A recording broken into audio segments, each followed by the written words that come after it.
we did that.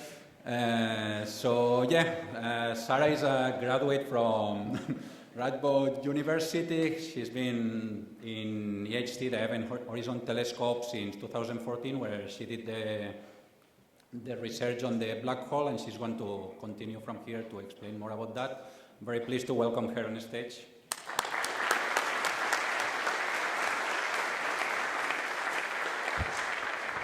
Thank you, Mark. So I'd like to thank the organizers for inviting me to speak here, and I hope, just like Mark, you'll be impressed after this talk and not think that the EHT is just buzzwords. All right, let me get started first by doing the usual thing. The Event Horizon Telescope project is a global collaboration. It's not just one person doing the work. We are really many people from different expertise, from engineers to software developers to theoretical physicists and data analysts doing this work. Here's a very nice picture from our last collaboration meeting back in 2018 at Radboud University. We had the pleasure to host 120 of our 207 member collaboration. We are truly global. We have members from all over the world, from Europe, Asia, Africa, North and South America. Now, if you look up at the night sky at the Virgo constellation, there is a galaxy at the corner called M87.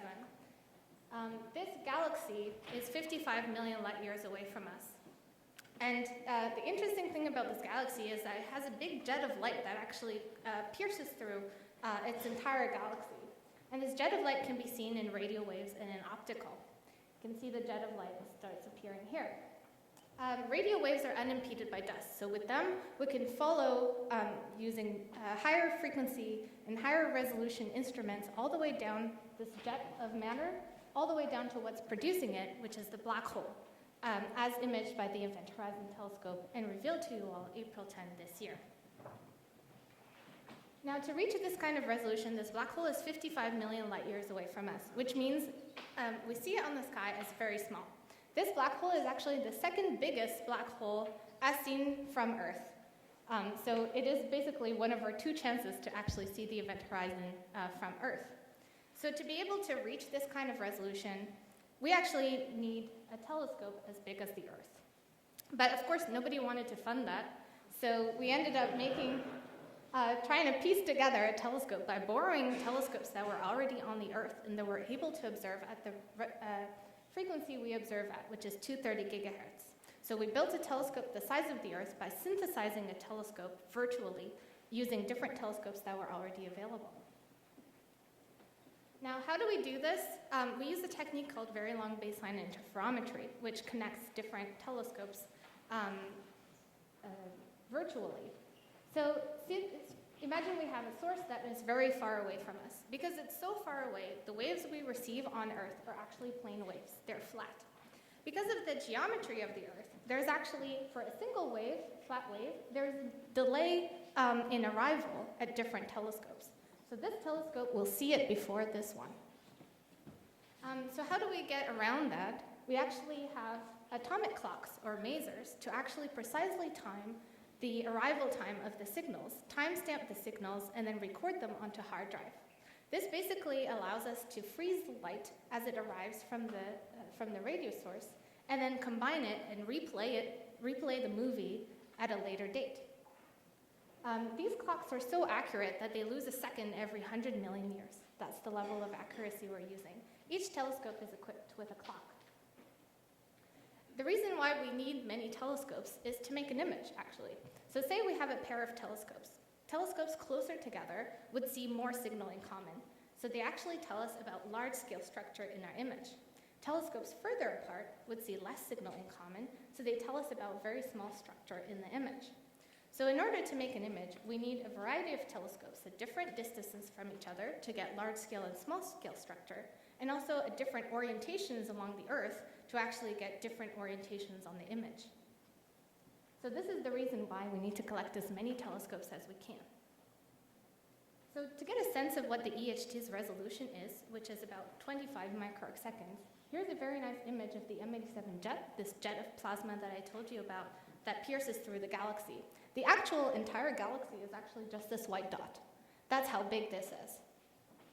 And so this is a Hubble image, and you can see here a single pixel of the Hubble camera, and as we zoom in, it will show you just exactly how nice our resolution is for the EHD.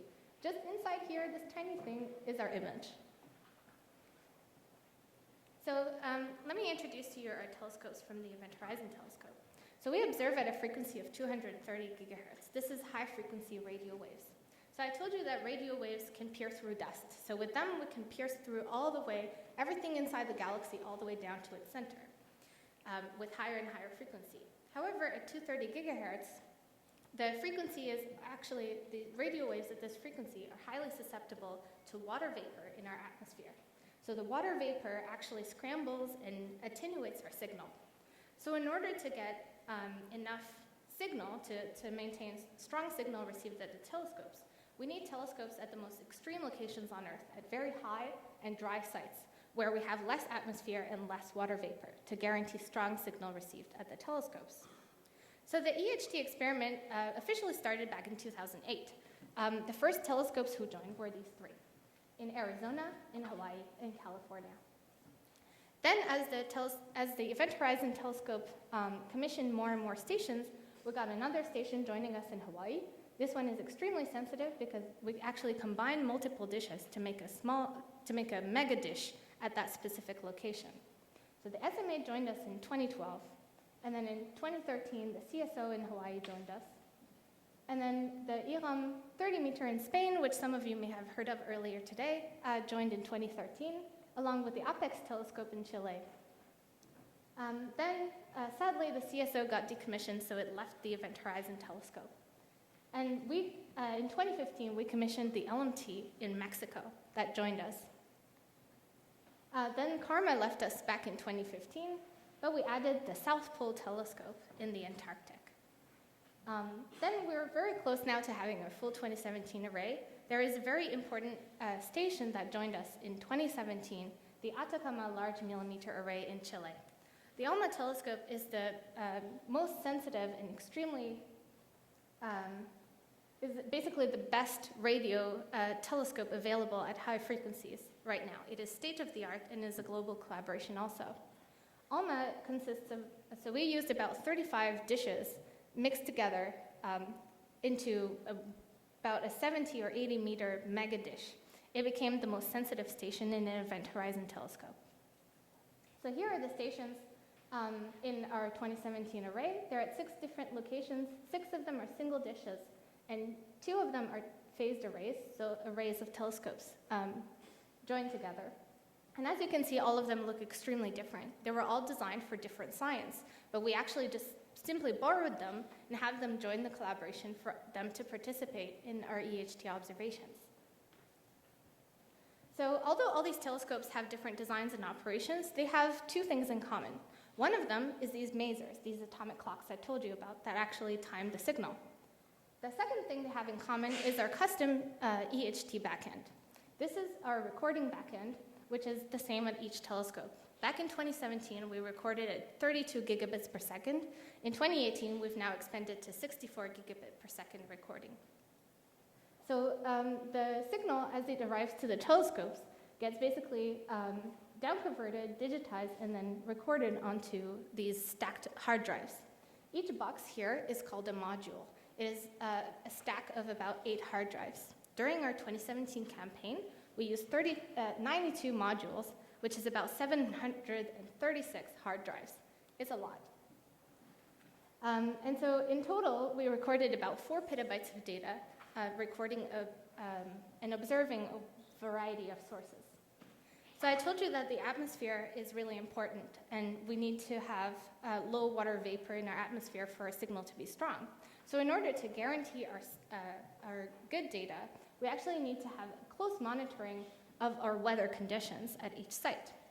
This is done via the VLBI monitor that is developed by software engineers in the EHT. Oh, by the way, the custom backend is also developed by instrumentation specialists in the EHT, along with receivers and instrumentation installed at each site. So the VLBI monitor keeps track of the weather conditions and operation at each telescope.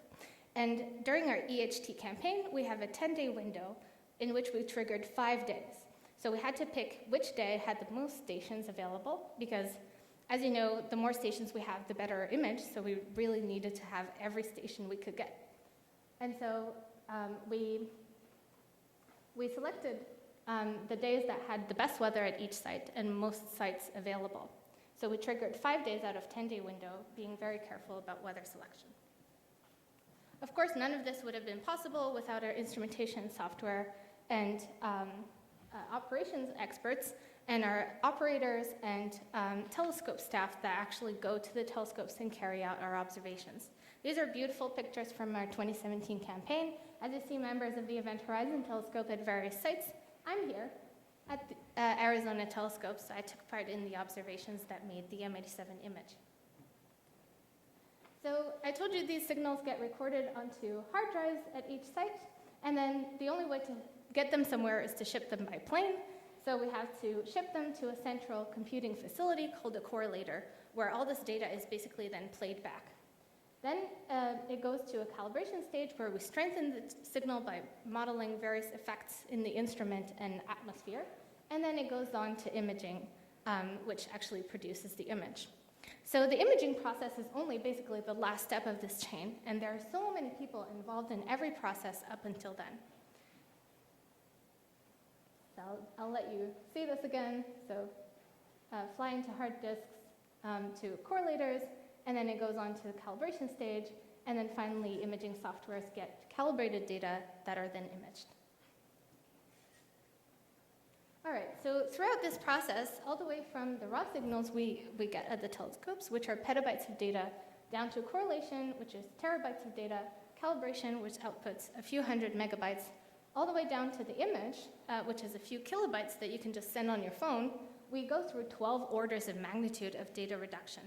This actually requires a lot of software and data analysis development for the EHT to be able to carry out all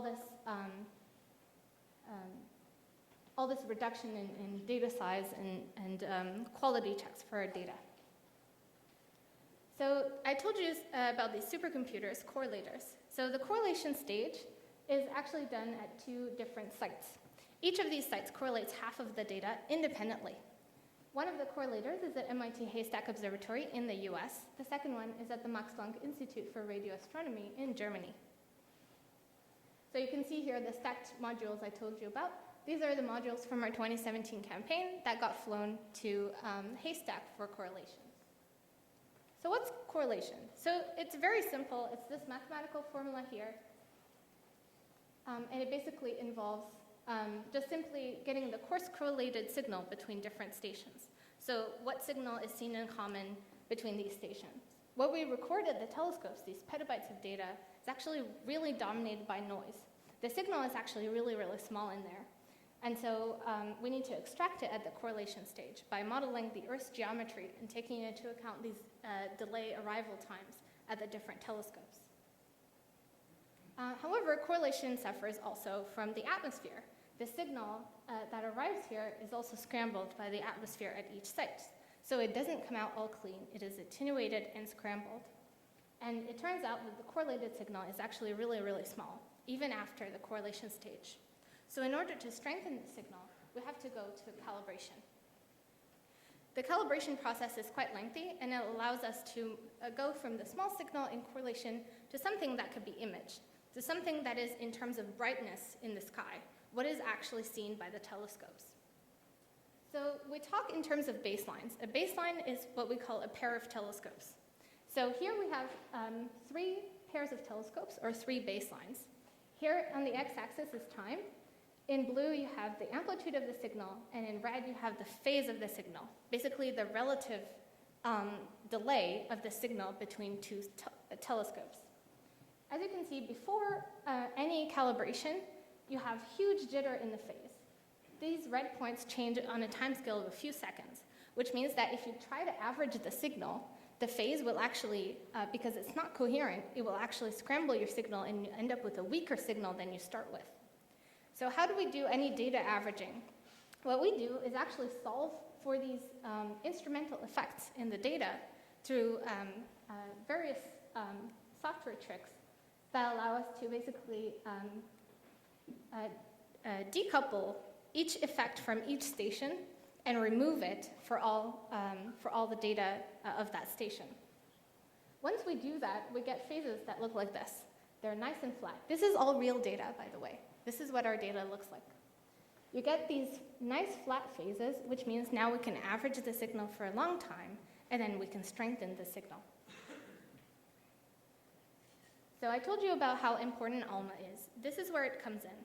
Alma is extremely sensitive, which means each baseline to Alma, each pair of telescopes that includes Alma, is actually extremely sensitive. So say we have all the other sites without Alma. These are the detections, again, real data. These are the detections without Alma. So as you can see, there's some peak in there, but it's quite noisy. You can't really see a nice spectrum.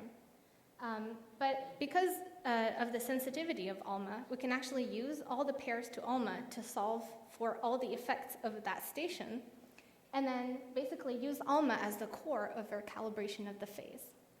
And then with doing that, we get these booming signals now on other stations. Everything that's solved for Alma, using Alma, is then applied to other stations, and then we guarantee extremely good data quality using this hypersensitive station in our array. This calibration step is done in 3 different pipelines. One using software used for the EHT in these previous years. One using newly developed astronomical package for very long baseline interferometry in the CASA tool, which is what's now used for Alma and for VLA and other state-of-the-art facilities. And then the APES pipeline, which actually, the APES software is actually what's been used historically for VLBI at lower frequency. So we've tested historically proved software, new software, and software used for the EHT until now. All of these 3 pipelines are primarily developed and maintained by graduate students and postdocs. So this is really junior members of our collaboration doing this work. Because we have 3 separate pipelines, we can do a lot of cross-checks and validation of our data. So we compare data products between different pipelines and therefore can assure quality checks of our data set through these cross-checks. Now I showed you all these different pictures of the telescopes and they look completely different. Now our signal is dominated really by the sensitivity of our telescopes. The baselines to Alma have the highest signal to noise because they're to Alma, and then everything else is kind of lower. So in order to fix that, we actually need to model, to truly understand our telescopes and their sensitivities to put this into a brightness scale, or what we call in radio astronomy, flux density. So we basically have a physical scale that actually is not dominated by the effects of our telescope. And in order to do that, we have to take into account lots of different effects about the dishes and the constructions of our telescopes, and because they're all different, this was quite a challenge to do. So this is what we call a spatial spectrum in radio astronomy. This is, here it's called a baseline length. So short baseline means short spacings between telescopes. Long baselines means long spacing between telescopes. And this is our signal-to-noise ratio. As you can see, it's kind of messy. All of these pairs of telescopes kind of go everywhere, and that's because they're dominated by telescope sensitivity. It's really hard to see any source structure in there. After we do this calibration step that takes into account sensitivity, this is what we get as a spectrum.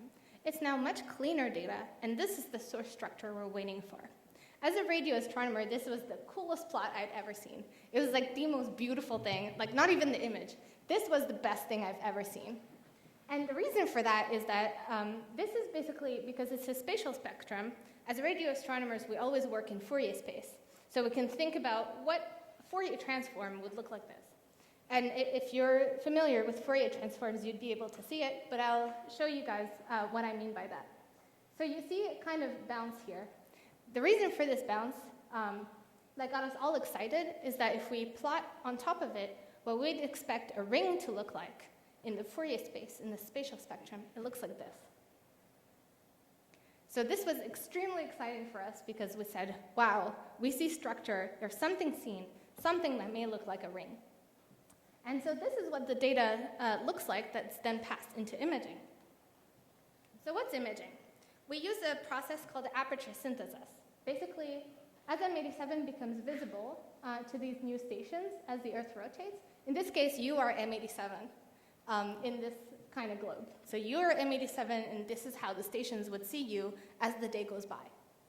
Our virtual mirror or coverage starts to fill up. You see how these points start appearing. New data appear that sample different size scales of our image, so at different baseline lengths, these different spacings. And then our imaging algorithms can reconstruct the image from these sparse data. And you can see how, as we stack the data in time and we add different spatial scales, you see how our image starts with being very noisy and progressively starts to show a ring shape that we've shown on April 10. Now, in order to get to that image, there's a long process. So we use two classes of imaging algorithms. One of them is a traditional inverse modeling technique called CLEAN. In radio astronomy, this is the technique used for over 40 years. So it has the advantage that it is widely tested and well used by the community. So it actually needs a very interactive input from the user to actually solve for effects in the image and create what the user thinks is the best fit, the best image. So it requires a lot of guidance from a knowledgeable user who has used this software for a long time. On the other hand, we've developed new techniques for the Event Horizon Telescope based on a forward modeling, Bayesian-inspired optimization approach. In this case, we are actually a lot more flexible than CLEAN because it allows us to both model what we think the source looks like and also put information about the instrument, about specific properties we expect in the image, and lots of errors we would expect in the data set even after the calibration stage. So we're a lot more flexible, but it's also newer techniques that haven't yet been fully tested in radio astronomy, but are also quite widely used in other aspects such as medical imaging. So these new imaging techniques were developed by, again, junior members of our collaboration. These three have been developed for the Event Horizon Telescope. The two methods that have been used for the M87 image were the EHT imaging library and the SMILO library for the M87 image. So once we received the data into imaging, we decided that the imaging group would be split into 4 teams. We decided that each team would reconstruct the image independently from each other. And we'd have a span of about 7 weeks where each team had time to work on the imaging and develop their own methods. And then at the end of these 7 weeks, each team would submit their best image for comparison. The first 2 teams had a focus on newer techniques, and the second 2 teams had a focus on more traditional techniques. So 7 weeks later, we met at a workshop in Cambridge, Massachusetts, and these are the images submitted by each team. Now, this was probably one of my favorite days as part of the Event Horizon Telescope collaboration. I was sitting in that room as we revealed these 4 images. And although they look slightly different from each other, they were still incredibly exciting for us because we had not communicated with each other. So we were very self-conscious going into that meeting. So I was part of team 2, and we got a ring, and we were very scared that no other team got a ring. And we were sort of thinking, what if the new techniques got a ring and the traditional techniques didn't get a ring? How do we justify that to our radio astronomy community and all that? And all that worry kind of lifted off, and we had the best day ever, and we sang karaoke, and it was amazing. Just because of these 4 images, because new techniques and traditional techniques got a ring, every single team got a ring. And actually, not just that, every team got a ring the same size, and every team got a ring that's brighter at the bottom, which is extremely exciting. Now, that's not the end of the imaging story. There's a second step that needs to come. And this is just before we went out for karaoke. You can see everybody has glowing faces. And on the screen there is the average of these 4 images, and actually the first step towards what we've shown you on April 10. The second step is a lengthy parameter survey, because obviously we need to systematically test our software. So because all 3 of these softwares, this is the CLEAN algorithm, and these two are these newer EHT software using newer techniques. All of these have multiple knobs that we have to tune. So we have to actually systematically check these knobs to get our final image. So how do we do that? We actually tested them on 4 synthetic data sets that look completely different from each other. We have a uniform ring, asymmetric ring, uniform disk, and 2 point sources. So we tested them on these suite of data sets to optimize our imaging algorithms with an objective performance assessment on synthetic data sets where we know the ground truth. This is kind of similar to machine learning, in which we actually train our software algorithms to create these 4 images as best as they can. The reason why we actually designed them, we designed them so that our spatial spectrum, these guys, look actually quite similar to M87's one. But the underlying image might be something completely different, like a disk with no shadow in the middle. So we did this step, and we tested hundreds of thousands of parameters with each software to actually reconstruct as best as they could these 4 images. And then we chose the best parameters that could reconstruct all 4 with high fidelity. Those are then the parameters that were taken and then applied to M87 data to create the M87 image. We created one of those per software, and this is what they look like. The newer techniques tend to over-resolve features, so we actually restored them to the same resolution as the traditional techniques, and this is what they look like. As you can see by eye, you cannot tell anything apart. They look exactly the same, which is extremely reassuring, at least. And actually, the image we've shown you on April 10, this big first image of a black hole, is actually just the average of these 3. That's the image we've shown to the world. This is our April 11, 2017 observation. However, we've observed M87 on 4 days out of the 5 we've triggered. So on top of our April 11 observation, we also have 3 more days. And this is what they look like. These are independent observations on different days with different weather conditions, etc. And they've all went through this entire process. And we've imaged the black hole for 4 days. And it's, again, the same size every day with a bright spot on the bottom. So there's no significant changes over our campaign. Now, the image is great, but what does it mean exactly? So what's a black hole? I'm sure many of you have learned lots of different fancy explanations about what a black hole is, so I'll try to keep it simple. So in 1915, Albert Einstein publishes his revolutionary theory of gravity called general relativity. In 1916, Carl Schwarzschild finds the first solution to describe a static black hole, just standing in space. In 1963, Roy Kerr finds another black hole solution that rotates, so black hole rotating. So what do these black holes actually look like? What do we expect to see in our image? So here's a nice visual of how heavy objects basically bend space-time. So a sun would bend space-time a little bit. This is why we have orbits around the sun, because we're kind of stabilized over this bend. Then a neutron star is more dense, so it bends space-time a lot more. A black hole is even more dense, so it bends space-time extremely, all the way down to what we call the singularity. So think about a rocket trying to leave the Earth. For a rocket to be able to lift off and leave the gravity of the Earth, it needs to have a certain speed, which is called the escape speed, the escape velocity. So a rocket needs a certain speed to be able to escape back into space and escape the gravity of the Earth. Now think about if I make the Earth into a black hole. So I make the Earth extremely dense, such that as much as I want to jump, or how strong my rocket is, I'll never be able to lift, to be able to leave its gravity.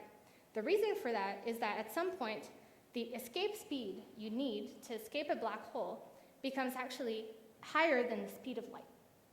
And because nothing goes faster than the speed of light, which is what Einstein also showed, the dark region that you see, this event horizon, is actually the spot where you can no longer escape.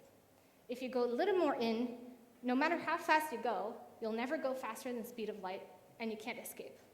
And because light goes at the speed of light, light cannot also escape, and you get darkness.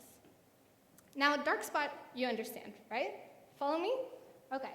Now what's this yellow stuff around it? What does it mean? So obviously black holes are growing objects. They need to eat. And so they eat gas. They eat lots of gas that's around it. They pull it because of their gravity, and then the gas gets to rotate around the black hole and goes to extreme speeds. And because this gas is actually extremely hot, it's plasma, it's very hot gas, it radiates. So it emits light. And it turns out that for M87, it emits light at 230 gigahertz, very close to the black hole. And so this gas that falls on the black hole heats up and shines, and that's what you see, this ring of light. Now, if you don't follow me, I have a very neat movie to show you.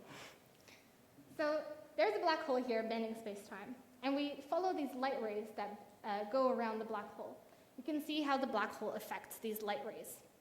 So as the light rays try to go through the black hole, we add more and more light rays. You see how the black hole bends the light, and everything that reaches the black hole goes in. And from as a distant observer, this is what you would see. Now we'll rotate and show you the plaque here is what you would see as a distant observer as we add more and more rays of light. You get a dark spot in the middle with a ring of light around it. Everybody follows? Yes? Okay. Now we simulated, this is largely our theoretical group doing this work, we simulated what are the physics around the black hole. In order to do that, we take into account the theory of general relativity, so what is the effects of gravity around the black hole, but we also have to add gas physics because there's a lot of gas around the black hole. This is a very neat term called general relativistic magnetohydrodynamics.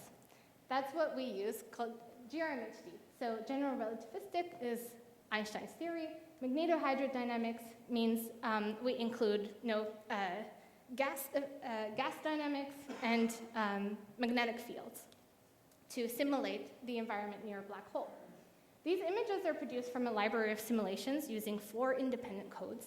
And then each image is then coupled to what we call a ray tracing code, which actually, since the simulations tells us about the gas around the black hole, we need to simulate what the light rays look like around the black hole. So ray tracing basically traces light rays in that simulation space.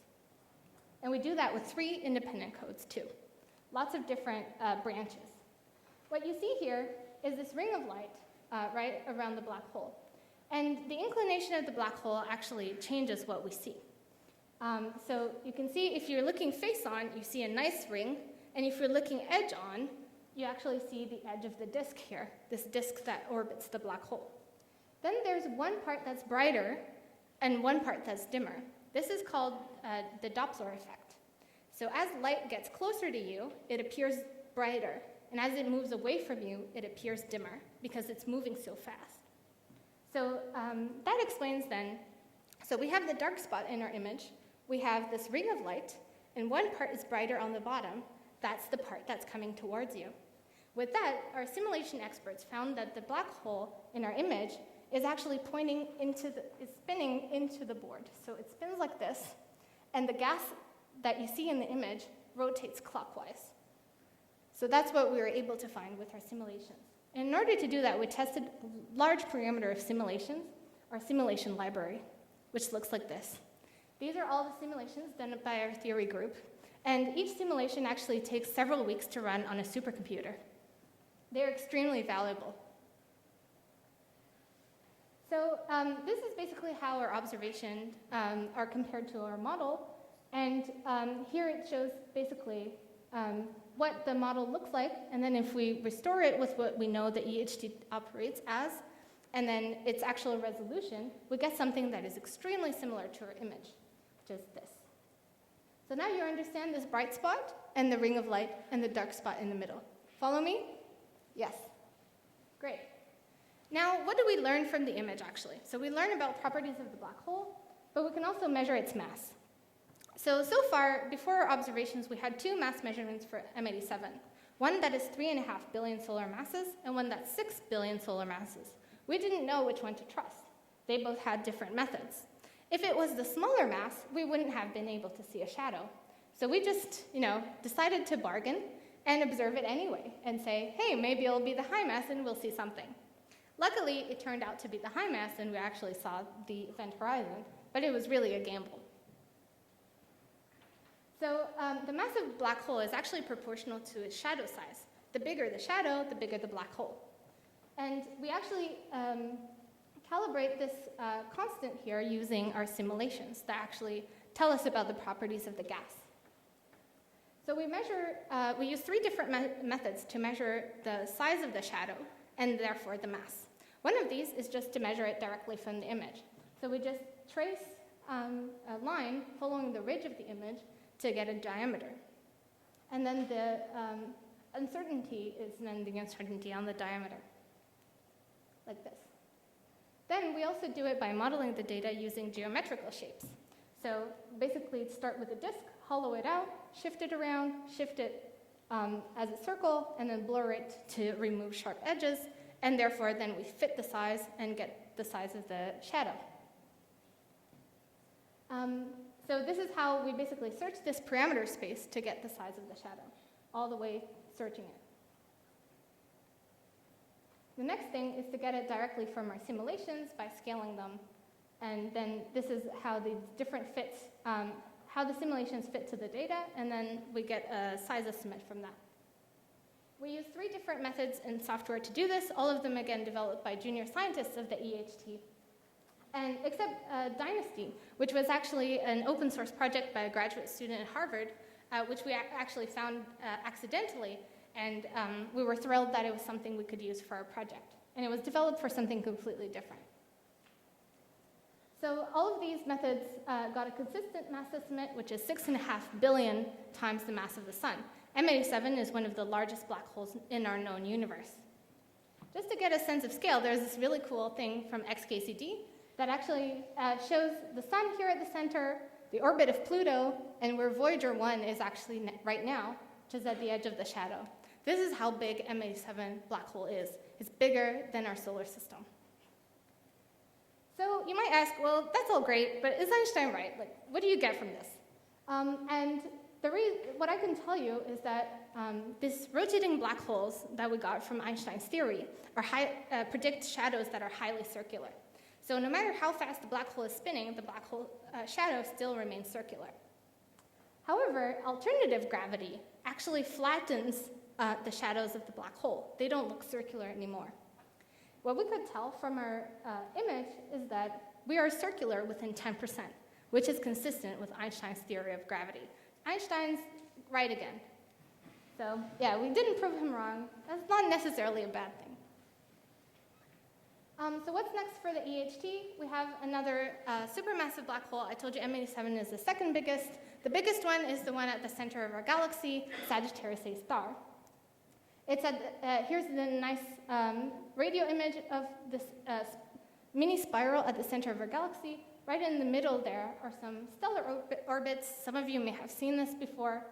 And these stars actually appear to be deflected. This is in the infrared, appear to be deflected by something invisible.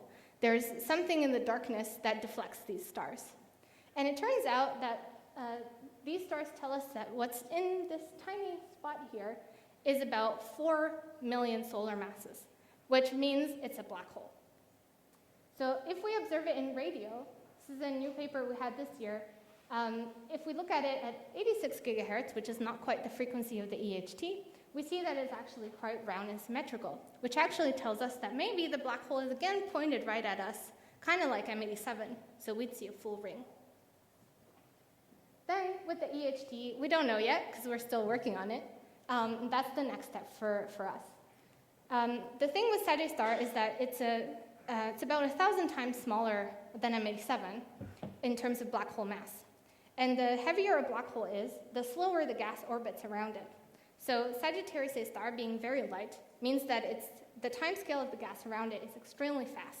It varies within minutes. So for us, it's impossible to get a single image out of one observation. So we need to think about movies. We need to make moving images in order to fully reconstruct the gas.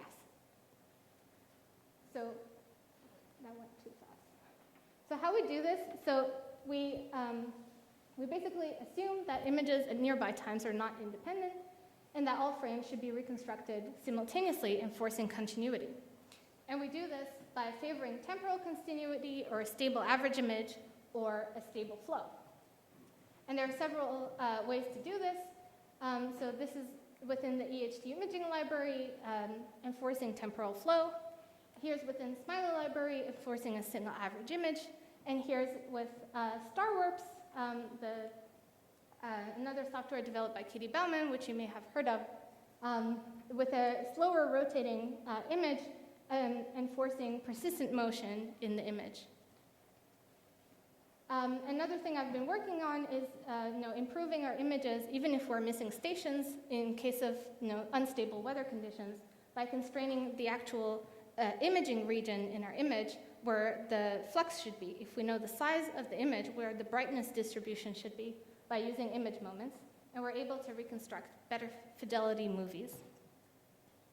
So the EHT is expanding. We're adding new stations in Arizona, Greenland, hopefully in Africa, and Noema in France. Greenland has joined, Cape Peak and Noema join next year, and Africa Telescope hopefully in the next decade. Yes, I'll skip this. And we're also thinking about expanding to space with satellites to get better coverage and improve getting sharper and sharper images. I'll end by saying our data sets and pipelines are public and available on GitHub, and you can go ahead and download them and make your own M87 image. And my final comment is that our EHT packages and software actually involves many of your work, and it's important for us to say that big science is not possible without open source software and you guys, your community, and that the things you have developed actually helps us speed up these big projects and helps us use these tools, and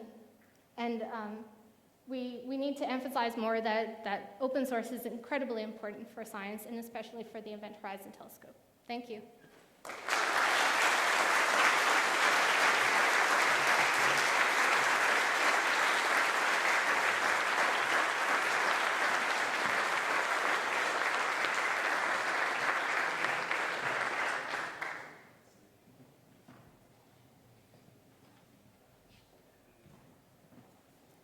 We have time just for one quick question. Can you repeat the question?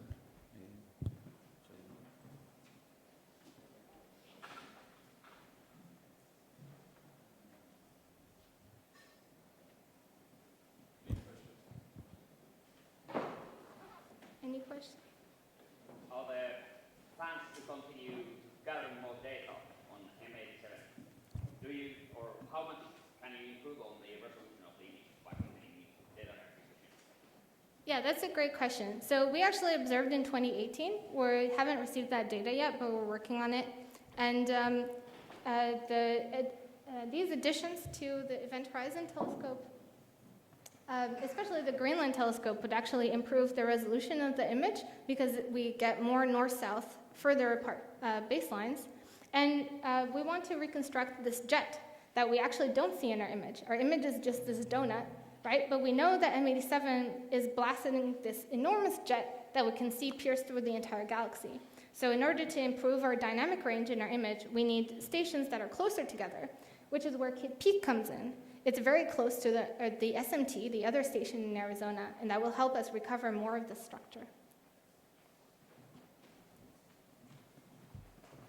Yeah, you can continue questions offline with Sara later. We are a bit late for the next sessions.